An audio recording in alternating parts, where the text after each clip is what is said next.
Hello and thanks for joining us. I'm Laurel Hess and this is Comcast Newsmakers. Our topic today is the Michigan Roundtable for Diversity and Inclusion. Here to discuss it with us is its president, Thomas Costello. Thank you so much for joining us today. Thank you for having me, Laurel. What exactly is the Michigan Roundtable? The Michigan Roundtable is a not-for-profit organization formed in 1941. We help communities with changing demographics. Our mission is quite simple. It's to help sustainable, inclusive communities. And while the mission statement is simple, the task is sometimes daunting.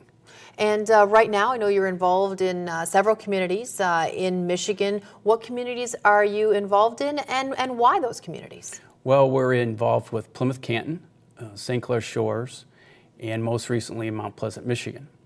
And we're involved with those communities because of our history there first, primarily working with schools, both students, administrators, and teachers, and the fact that these communities have changing demographics. For instance, Plymouth Canton, a community that 10 years ago had 90% white population, is now 70%. So we're trying to help the citizens determine how they want their community to look, what do they want to be like as they progress forward. And you do sort of focus groups, talking with community members, then making recommendations. What role do you then play once you go into a community? In the beginning, we're the primary energy. We interview citizens, we hold focus groups, and then we report out those results in a town hall meeting. And then over time, the citizens form their own leadership team, and they in turn become the primary energy, trying to determine what they want their community to look like.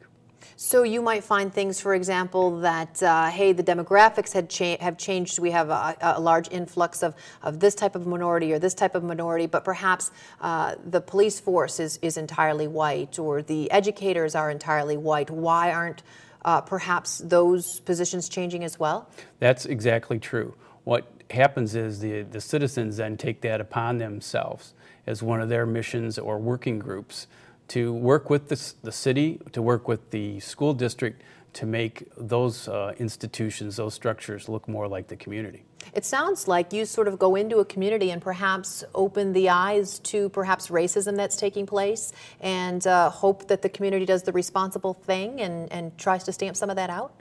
Correct. That's it. It's also not just on the individual level, but we try to get people to understand that over time, structures and institutions have been put in place that have marginalized people of color, such as in housing, with the FHA's practice of redlining, so that determined where people of color could and could not live. Are we today, I mean, I thought there was no more racism.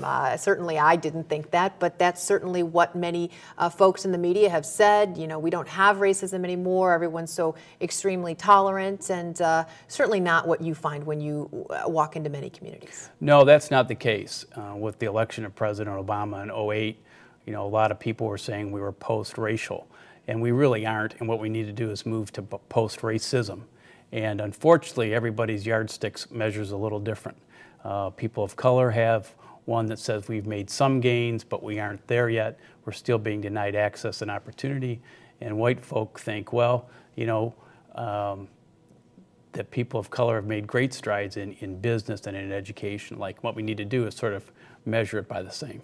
And you don't always, you're not just focused on African Americans, but all racism. Perhaps, I would imagine post 9/11, Muslims often finding themselves the target of racism as well. Exactly. We try to fight, as we say, all the isms if we can. So not only religion, ethnic culture, LGBT issues, disability issues, gender issues. There's no lack of work out there in any of those areas. All right, fighting the good fight. Thank you so much for joining us today. Thank you for having me. For more information on today's topic, you can head to miroundtable.org. Today's Comcast Newsmaker was Thomas Costello, the president of the Michigan Roundtable for Diversity and Inclusion.